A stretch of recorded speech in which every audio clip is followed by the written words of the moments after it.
हाय, मेरा नाम राज है और मैं कहानियाँ सुनाता हूँ और आप सुन रहे हैं मैं और मेरी अनकही कहानियों को। तो चलिए शुरू करते हैं इस कहानी का पार्ट 2। और अगर आपने पार्ट 1 नहीं सुना है तो जल्दी से उसको सुनिए और बिना टाइम वेस्ट किए हम सुनते हैं इस कहानी का अगला पड़ा। किस्मत कब किस मोड़ पर ले आती है पता ही नहीं चलता। हम अक्सर प्यार को ढूंढने लगते हैं और धीरे धीरे खुद से ज़्यादा किसी और से प्यार करने लगते हैं। आरब की ज़िंदगी भी अब ऐसा मोड़ ले रही थी जो शायद वो भी नहीं जानता था। तो एक नई सुबह के साथ सुनते हैं आरब की कहानी। आरब। ये सवेरा मेरी ज़िंदगी में एक बेचैनी लेकर आया था, एक घबराहट, एक अकेलापन, एक अजीब सी फीलिंग जैसे सब कुछ दूर हो रहा हो मुझसे। आरव, तू ज़्यादा सोच रहा है। छोड़ ये सब बातें और कॉलेज के लिए लेट हो रहा है यार। और ऊपर से तुम और तेरे सपने, इनका कुछ कर ही नहीं सकते। चल अब छोड़ ये सब और जल्दी से तैयार हो जा। पता है, अगर आरव को प्यार के ऊपर एक किताब लिखनी हो तो न जाने वो कितनी बारीकी से हर जज्बात पे रो देगा। पर उसकी डायरी का पन्ना खाली देखकर यकीन ही नहीं होता कि वह उसके नाम से आगे कुछ सोच ही नहीं पाया। ये बात सुनने में जितनी अटपटी है ना, उतनी ही अटपटी है आरव और प्यार की कहानी। शाम को कॉलेज से आने के बाद मैं कुछ वक्त खुद के साथ बिताने के लिए छत पर चला गया। शाम का खामोश आसमान आज बहुत नाराज सा था। मैं घंटों रंग बदलते आसमान में तैरते बादलों को देखता रहा। देखते ही देखते मैं उन बादलों से बातें करने लगा। एक तस्वीर आंखों के आगे मुस्कुराने लगी। आरव, तू भी ना यार। मेरे मन में एक अजीब सी हलचल हुई और मैं अपने मन की बातें अब उस आसमान से करने लगा। तुम्हें पता है, प्यार और मेरे बीच शायद कुछ भी नहीं है या फिर बहुत कुछ है, बस रास्ते अलग हैं। पता है, वह अपने सपनों की उड़ान में खो चुकी है। उस लड़की की आंखें देखता हूँ ना तो ऐसा लगता है एक समंदर है, एक गहराई है, एक पागलपन है। मैं अपने सपनों को लेकर और एक तरफ मैं हूँ, आपका प्यारा आरव, जिसको ये तक नहीं पता कि उसको ज़िंदगी में न जाने क्या करना है, ऐसा क्या हासिल करना है, ज़िंदगी को कैसे आगे बढ़ाना है, कुछ नहीं पता। मुझे तो पता है ज़िंदगी में इतने लोगों, इतने चेहरों से मिला हूँ, पर वो लड़की शायद उसको समझ ही नहीं पाया। अक्सर उसकी तस्वीर देखता हूँ ना तो लगता है कि कोई राज है या कोई कहानी जो सिर्फ वो जानती है। माफ़ करना, उस लड़की का नाम भी नहीं बताया मैंने आप लोगों को। उसका नाम है अरू।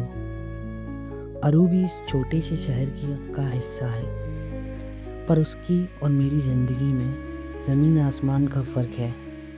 और हो भी क्यों ना, क्योंकि उसके सपने अब आसमान से कहाँ मिलते हैं। तभी मैंने सोशल मीडिया खोला और तभी अरू का नया अपडेट चेक किया। वह ये शहर छोड़कर जा रही थी अपने सपनों को हकीकत बनाने के लिए। अरू, तुम जा रही हो, पर ये सब इतनी जल्दी?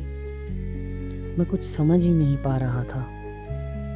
उसका एडमिशन उसके मनपसंद कॉलेज में हो चुका था। एक पल के लिए ऐसा लगा जैसे सब कुछ बिखर गया हो। आसमान का बढ़ता अंधेरा मेरे अंदर घर कर रहा था। मेरी आंखें उस आसमान के सोनेपन में बस ठहर जाना चाहती थी। आरव, वो चली जाएगी अरू, पर क्यों? इससे आगे मेरे होंठ कुछ बोल ही नहीं पाए। मेरी आंखें अब नम हो चुकी थी। अरू को खुद से दूर जाते देख ऐसा लग रहा था मानो मेरे अंदर से मेरा हिस्सा मुझसे दूर हो रहा हो।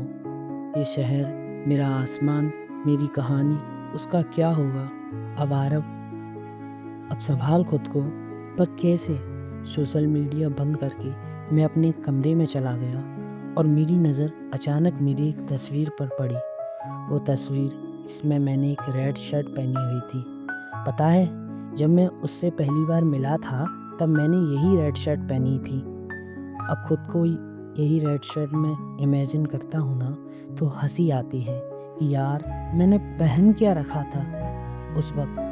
अब देखो अकेले हंसने का क्या फ़ायदा। अब जो होना था हो चुका। तुम्हें भी सुनाता हूँ रेड शर्ट का अनोखा किस्सा। उस रेड शर्ट को देखते ही मम्मी की आवाज़ गूंजने लगी। मम्मी, अरे पहन ले इसको, देखता ही रहेगा क्या, जल्दी कर, लेट हो रहा है।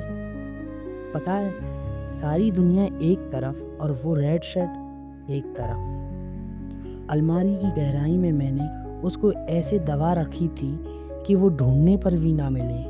वो सालों पुरानी शर्ट, उसको देखकर अलग सी दुश्मनी हो गई थी यार, क्योंकि मुझे वो शर्ट बिल्कुल भी पसंद नहीं थी।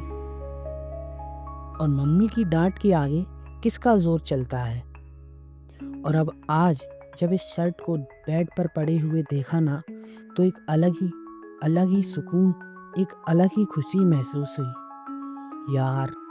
और पता है किसी ने सही कहा है कि कुछ यादें सिर्फ चीज़ों के ज़रिए कैद होकर रह जाती हैं। वो चीज़ें जो बीते हुए पलों को फिर से ज़िंदा कर देती हैं। मैंने वो रेड शर्ट उठाई और उसे गले से लगा लिया।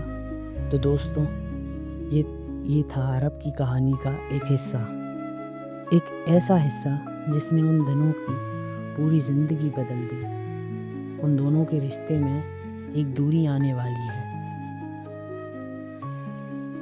एक ऐसी दूरी जो ना जाने कितनी यादों को नाप देगी। और आज की कहानी में बस इतना ही। मिलते हैं कल एक नए पड़ाव के साथ। तब तक के लिए अपना बहुत सारा ध्यान रखना। कहानी में अब आगे क्या होगा ये जानने के लिए आपको थोड़ा इंतज़ार करना पड़ेगा। तो देखते रहिए, फिर मिलेंगे कहानी के अगले पड़ाव के साथ। Thank you.